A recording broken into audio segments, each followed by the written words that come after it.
Good morning. आप सभी का चैंपियंस क्लासेज में तहे दिल से स्वागत है। आज के क्लास में मैं आप लोगों को आर.एस. अग्रवाल बुक से नंबर सिस्टम चैप्टर का क्वेश्चन नंबर 57 बताने वाला हूँ। यदि क्वेश्चन इस प्रकार से दिया हुआ रहेगा तो इसका आंसर क्या होगा यही हमें पता करना है। ओके, इस क्वेश्चंस में इसका ऑप्शंस भी दिया हुआ है। ओके, तो इस सभी ऑप्शंस में से कौन सा ऑप्शन सही है यही हमें पता करना है। ओके, तो क्वेश्चन देखिए क्या है। किसी प्राकृतिक संख्या n के लिए 1/1 into 2 plus 1/2 into 3 plus 1/3 into 4 plus dash dash dash plus 1/n into n plus 1 का मान क्या होगा। ओके, सदैव 1 होगा या 1 से बड़ा होगा या 1 से छोटा होगा या इसमें से कुछ नहीं होगा, तो हमें पता करना है। ओके, तो ये जो है ऑप्शनल क्वेश्चंस है। हम इसको कैसे बनाएंगे यह देखिए। सबसे पहले यह जो है इंफिनिटिव टर्म है, इसका जो है टर्म अनंत तक गया है। हमें अंतिम टर्म कितना है यह हमें पता नहीं है, अनंत तक गया है। n मतलब n जो है अनंत है। ओके, n का क्लियर वैल्यू जो है हमें पता नहीं है। ओके, तो हम इसको तो बिना ट्रिक से हम नहीं बना सकते हैं, इसमें कुछ ना कुछ हमें ट्रिक लगाना होगा। तो देखिए हम सबसे पहले इसको अरेंज करेंगे। ओके, यहाँ पे 1/2 है। ओके, इसको हम सॉल्व करेंगे तो कितना हो जाएगा 1/2 हो जाएगा। इसको सॉल्व करेंगे तो कितना हो जाएगा 1/6 हो जाएगा। इसको सॉल्व करेंगे तो कितना हो जाएगा 1/12 हो जाएगा। ओके, इसी सीरीज में यह जो है बड़ा है। ओके, तो अब देखिए इसको हम अरेंज कर रहे हैं।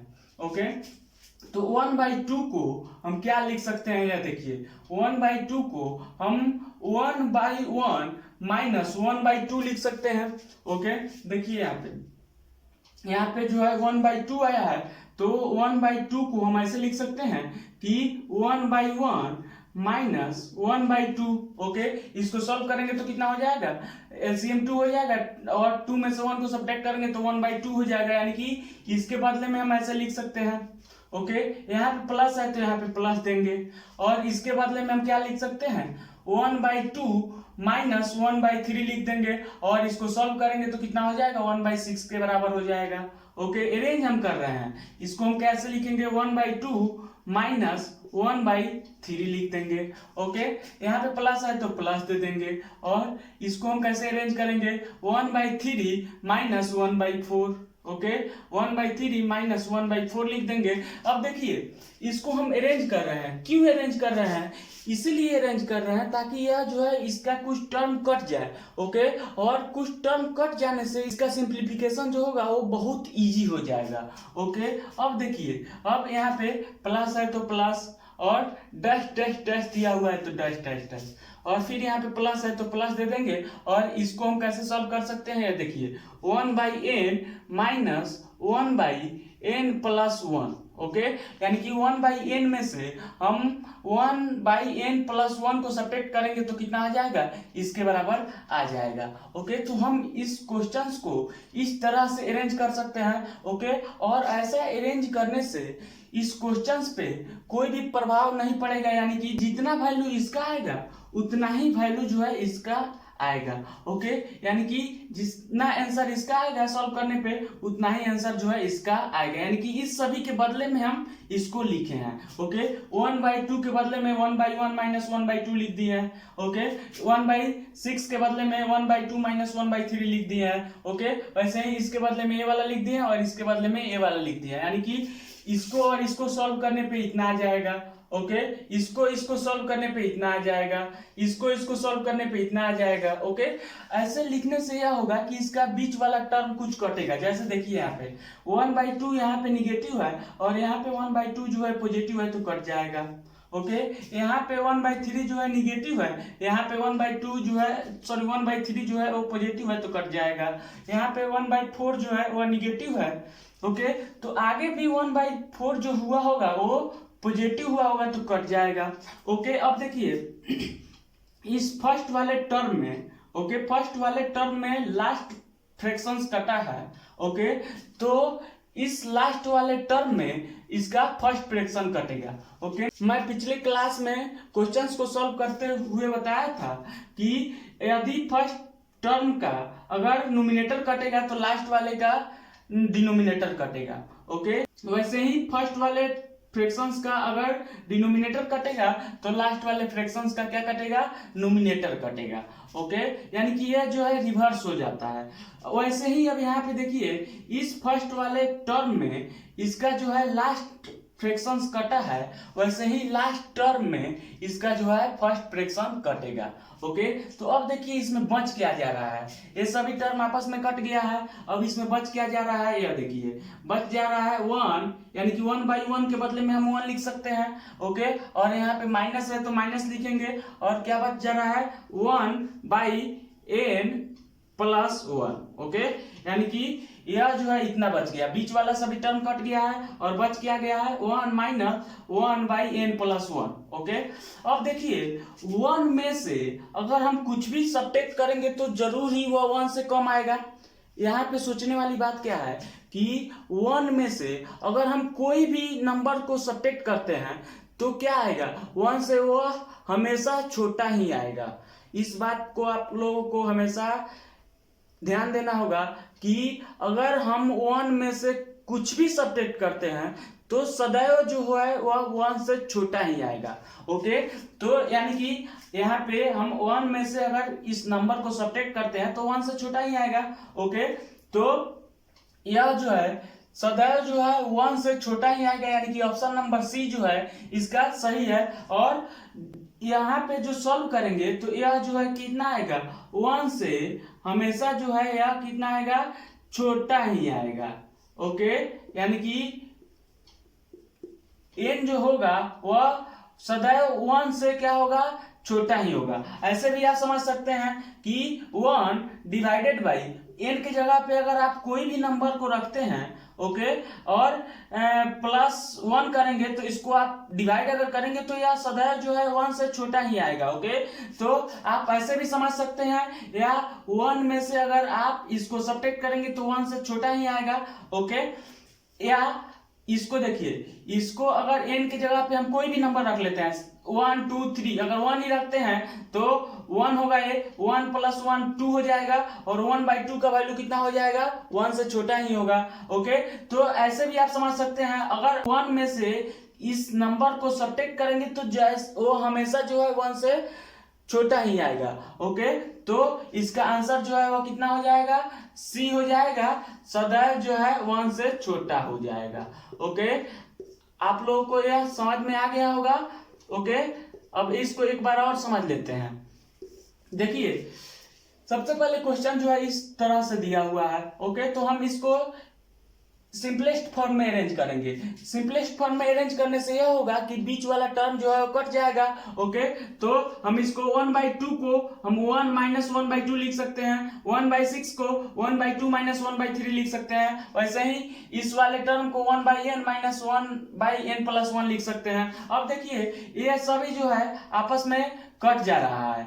ओके, कट जा रहा है तो इसका जो है क्या बच जा रहा है, 1 बच जा रहा है, और यहाँ पे क्या बच जा रहा है, 1/n + 1 बच जा रहा है। अब देखिए हमें जो है इस ऑप्शंस को देखते हुए हमें इसको बनाना है। ओके, n का वैल्यू जो है वो क्लियर पता नहीं है। ओके, तो यहाँ पे हमें निकालना है कि n के लिए इतना का मान जो होगा वह क्या होगा, 1 से बड़ा होगा कि 1 से छोटा होगा कि 1 के बराबर होगा या कुछ नहीं होगा। ओके, तो 1 यहाँ पे हम लिख देंगे क्योंकि यहाँ पे 1 बचा हुआ है, और यहाँ पे सब्ट्रैक्ट है तो सब्ट्रैक्ट लिख देंगे, और यहाँ पे क्या बचा हुआ है, 1/n + 1 बचा हुआ है। अब देखिए 1 में से अगर हम कुछ भी घटाएंगे तो कितना आ जाएगा, वह जो है 1 से छोटा ही आएगा। 1 का हमें क्लियर वैल्यू जो है पता नहीं है। ओके, अगर हमें क्लियर वैल्यू पता रहता तो यहाँ पे n का वैल्यू रख देते और सॉल्व कर लेते तो हमारा एग्जैक्ट वैल्यू आ जाता। ओके, लेकिन यहाँ पे एग्जैक्ट n पता नहीं है। ओके, तो n का जो वैल्यू होगा इसके लिए ओके जो है सदैव 1 से छोटा होगा। ओके, तो आई होप ये आपको समझ में आ गया होगा। अब हम लोग नेक्स्ट क्वेश्चंस की ओर आगे बढ़ते हैं। 4 के पावर 61 + 4 के पावर 62 + 4 के पावर 63 + 4 के पावर 64 निम्नलिखित में से किससे विभाज्य है। ऑप्शन दिया हुआ है 3, 10, 11, 30। ओके, यह क्वेश्चंस भी जो है ऑप्शनल है, इसको हम कैसे इजीली बना सकते हैं यह देखिए। ओके, तो इसको अगर हम सॉल्व करेंगे तो बहुत ही हार्ड हो जाएगा। ओके, क्योंकि 4 के पावर 61 को निकालने में 2-3 पेज तो जरूर ही भर ही जाएगा। ओके, तो इसको हम थोड़ा सा ट्रिकली बनाएंगे। ओके, सबसे पहले क्वेश्चन जो है इस रूप में दिया हुआ है, तो हम इसको पहले यहाँ पे लिख लेते हैं। ओके, देखिए यहाँ पे 4 के पावर 61 प्लस 4 के पावर 62 प्लस 4 के पावर 63 प्लस 4 के पावर 64 दिया हुआ है। ओके, अब देखिए सबसे पहले हम इसमें से पावर को कॉमन लेंगे, यानी कि सभी टर्म जो है 4 के पावर 61 से बड़ा है। ओके, तो हम क्या करेंगे कि 4 के पावर 61 को कॉमन ले लेंगे। ओके, तो देखिए 4 के पावर 61 को हम कॉमन ले रहे हैं। ओके, यानी कि 4 के पावर 61 को कॉमन ले लिए, तो अब यहाँ पे क्या बचेगा, यहाँ पे 1 बचेगा। क्यों 1 बचेगा यह देखिए, क्योंकि 4 के पावर 61 को पूरा ले लिए हैं तो 1 बच गया। या आप ऐसे समझ सकेंगे ओके कि 4 के पावर 61 को हम ले लिए हैं तो यहाँ पे क्या बच जाएगा, 4 के पावर 0 बच जाएगा। और आप लोगों को मालूम होनी चाहिए कि किसी भी नंबर का पावर जो है अगर 0 हो तो हमेशा 1 होता है। ओके, तो यहाँ पे 4 के पावर अगर 0 बचता है, यहाँ पे देखिए समझने वाली बात यह है, यहाँ पे आप डायरेक्ट 1 भी लिख सकते हैं या यहाँ पे आप 4 के पावर 0 भी लिख सकते हैं। ओके, तो आपका मन है, यहाँ पे अगर आप ऐसे भी समझ सकते हैं, यानी कि 4 के पावर 61 को हम कॉमन ले रहे हैं तो यहाँ पे जो है 1 बच जाएगा, 1 बच जाएगा। या आप ऐसे भी समझ सकते हैं कि 4 के पावर 61 को अगर हम कॉमन ले रहे हैं तो यहाँ पे क्या बच जाएगा, 4 के पावर 0 बच जाएगा। और किसी भी नंबर का पावर अगर 0 हो तो 1 ही होता है हमेशा, यानी कि x का power 0 is equal to 1, n का पावर 0 इज इक्वल टू 1। वैसे ही 4 के पावर 0 इज इक्वल टू 1, यानी कि इसकी जगह पे हम 1 भी लिख सकते हैं। ओके, लेकिन हम आपको समझाने के लिए 4 का पावर 0 लिख दिए हैं। ओके, अब यहाँ पे कितना बच जाएगा, 4 के पावर 61 कॉमन हो गया है तो यहाँ पे 4 के पावर 1 बच जाएगा। ओके, 4 के पावर जो है 1 बच जाएगा। यहाँ पे 4 के पावर 61 इसमें से भी कॉमन ले लेंगे तो कितना बच जाएगा, ये 4 के पावर 2 बच जाएगा। ओके, फिर यहाँ पे 4 के पावर 61 कॉमन ले लेंगे तो यहाँ पे कितना बच जाएगा, 4 के पावर 3 बच जाएगा। ओके, आई होप ये आपको समझ में आ गया होगा। अब देखिए इसको हम सॉल्व करेंगे, यहाँ पे 4 के पावर 61 जैसे है वैसे रहने देंगे और 4 का पावर 0 यानी कि 1 हो जाएगा। मैं आपको बताया हूं कि किसी भी नंबर का पावर यदि 0 होगा तो वह जो है हमेशा 1 के बराबर होता है, x का पावर 0 इज इक्वल टू 1 होता है। ओके, तो ऐसे ही 4 का पावर 0 इज इक्वल टू 1 होता है। ओके, फिर 4 का पावर 1 इज इक्वल टू 4 हो जाएगा, 4 का स्क्वायर कितना हो जाता है, 16 हो जाता है, और 4 का क्यूब कितना हो जाता है, 64 हो जाता है। ओके, यानी कि 3 को 4 में आपस में मल्टीप्लाई किया जाएगा तो 4 3 12 और 4 चौका 16 और 16 चौका 64 हो जाएगा, यानी कि 4 का क्यू जो है वो 64 हो जाएगा। 4 में 4 से गुना किया जाएगा तो 16 हो जाएगा, 4 में 1 से गुना किया जाएगा तो 4 हो जाएगा, और किसी भी नंबर का पावर जो है अगर 0 हो तो वह 1 हो जाएगा। ओके, आई होप ये आपको समझ में आ गया होगा। अब देखिए इसको हम सबको ऐड कर लेते हैं। ओके, ऐड कर ले रहे हैं तो ये देखिए यहाँ पे जो नंबर है वैसे ही हम यहाँ पे लिख दिए हैं। इसको ऐड करने पे देखिए क्या हो रहा है, 4 और 6 10, 10 और 4 14 और 1 15, कैरी हुआ 1। ओके, 6 और 1 7 और 1 8। ओके, 85 हो गया। ओके, यानी कि इसका सिंपलेस्ट फॉर्म जो है यह 4 के पावर 61 इंटू 85 हो गया है। लेकिन अभी भी हमें क्लियर नहीं हो रहा है कि यह संख्या जो है इस सभी में से किससे डिविजिबल है, किससे विभाज्य है। ओके, तो हम देख रहे हैं कि यहाँ पे 5 आया है। ओके, तो 5 में अगर हम किसी भी नंबर से मल्टीप्लाई करेंगे तो या तो 0 आएगा नहीं तो 5 आएगा। ओके, 5 से अगर हम किसी भी नंबर में मल्टीप्लाई करेंगे तो या तो 5 आएगा नहीं तो 0 आएगा। ओके, तो यहाँ पे हम देख रहे हैं कि इसको हम क्या करते हैं कि 4 के पावर 60 कर देते हैं। यहाँ पे हम पावर 1 कम कर दिए हैं, यानी कि इसको हम ऐसे लिख सकते हैं कि 4 के पावर 60 इंटू 4 ओके इंटू 85 लिख सकते हैं।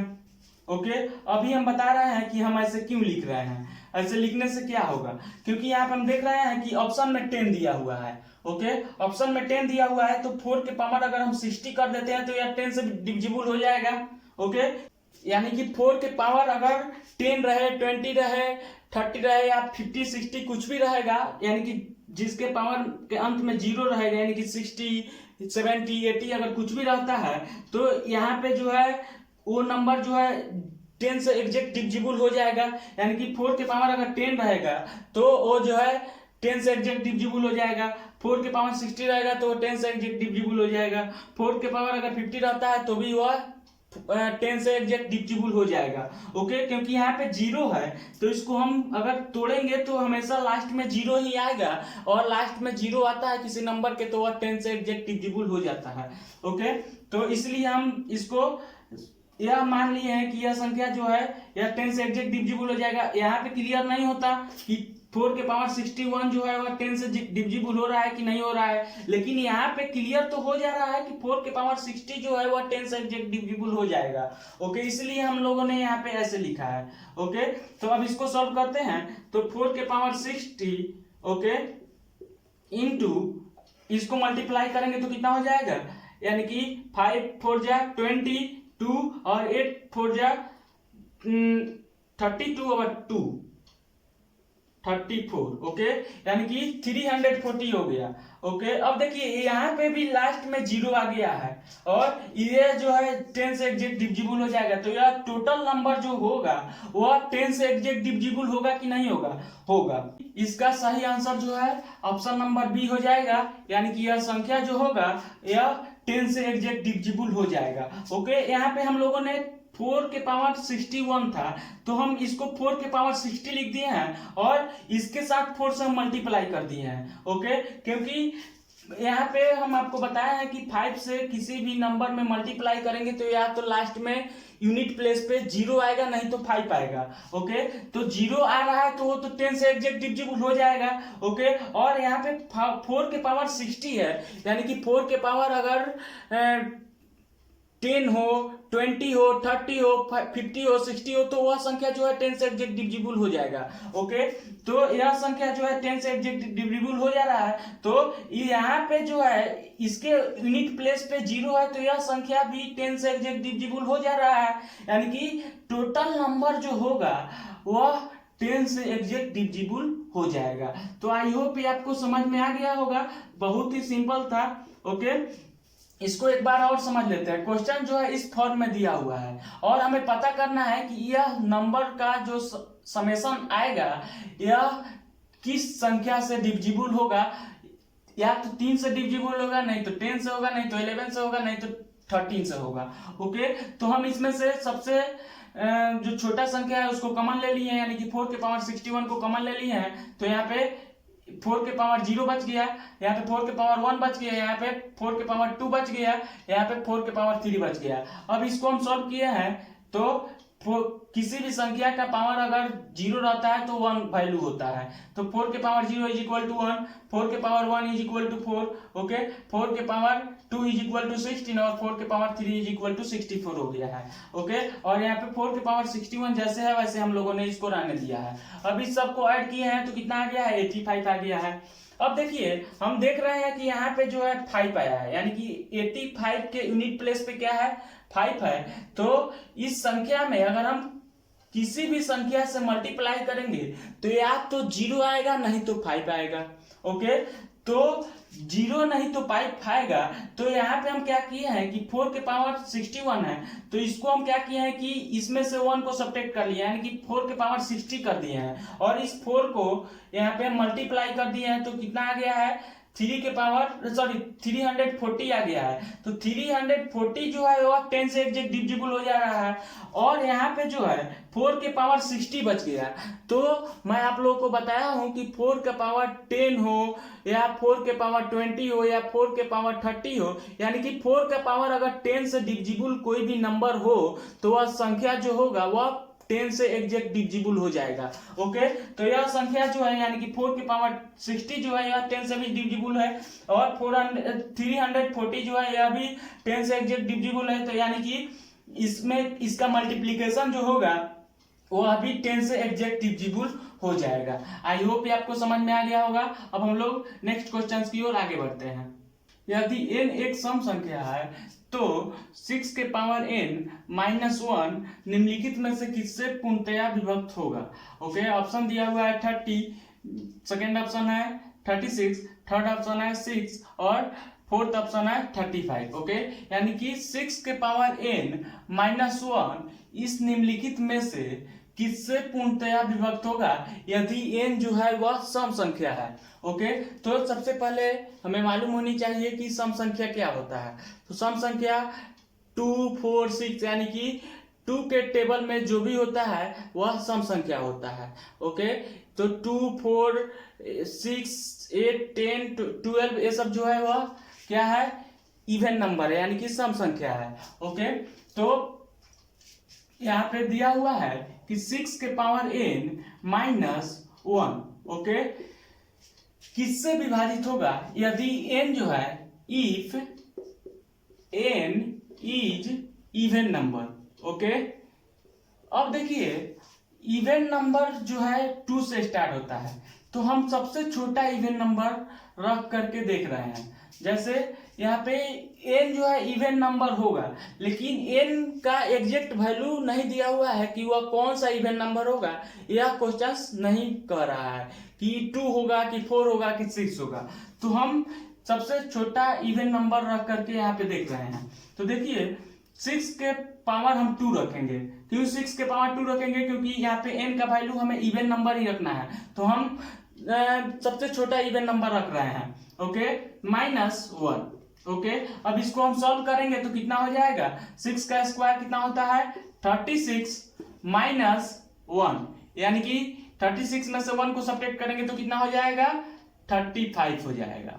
ओके, तो हम देख रहे हैं कि ऑप्शन में 35 दिया हुआ है, तो हम 35 कर सकते हैं, यानी कि इसका आंसर जो है वह 35 होगा। लेकिन अगर आपको और भी वेरीफाई करना है कि 35 होगा कि नहीं होगा, तो यह देखिए, यानी कि 35 जो है यह 35 से डिविजिबल हो जाएगा, नहीं 30 से डिविजिबल होगा, नहीं 36 से मतलब इसमें डिवाइड लगेगा, नहीं 6 से डिवाइड लगेगा। तो इसमें जो है 35 से एग्जैक्ट डिविजिबल यह संख्या जो है हो जाएगा, यानी कि 35 जो है वह 35 से एग्जैक्ट डिविजिबल हो जाएगा, यानी कि इसमें जो है 35 से एग्जैक्ट भाग लग जाएगा।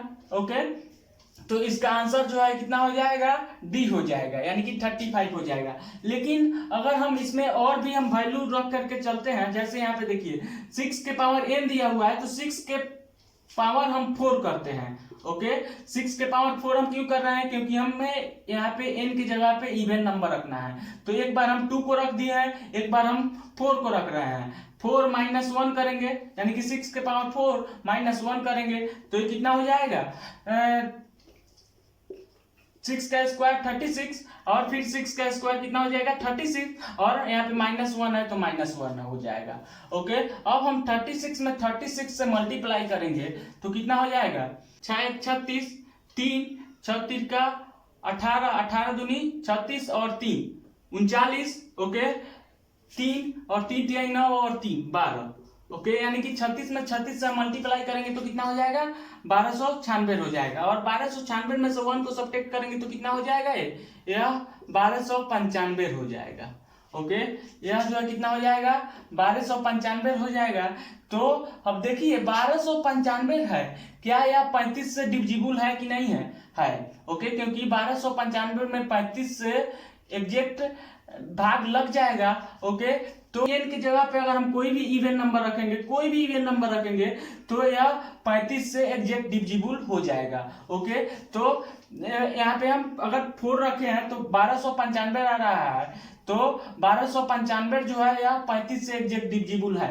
अगर यहाँ पे हम 6 रखते तो जो भी आता वह 35 से एग्जैक्ट डिविजिबल हो जाता। ओके, यानी कि 6 के पावर n -1 में अगर हम n का वैल्यू अगर कोई भी इवन नंबर रखेंगे तो जो हमारा रिजल्टेंट आएगा वह 35 से एग्जैक्ट डिविजिबल होगा। ओके, यहाँ पे हम वेरीफाई करने के लिए यहाँ पे 6 के पावर 4 रख करके भी हम किए हैं, तो यहाँ पे 1295 आ गया है। 1295 जो है वह 35 से एग्जैक्ट डिविजिबल हो जाएगा।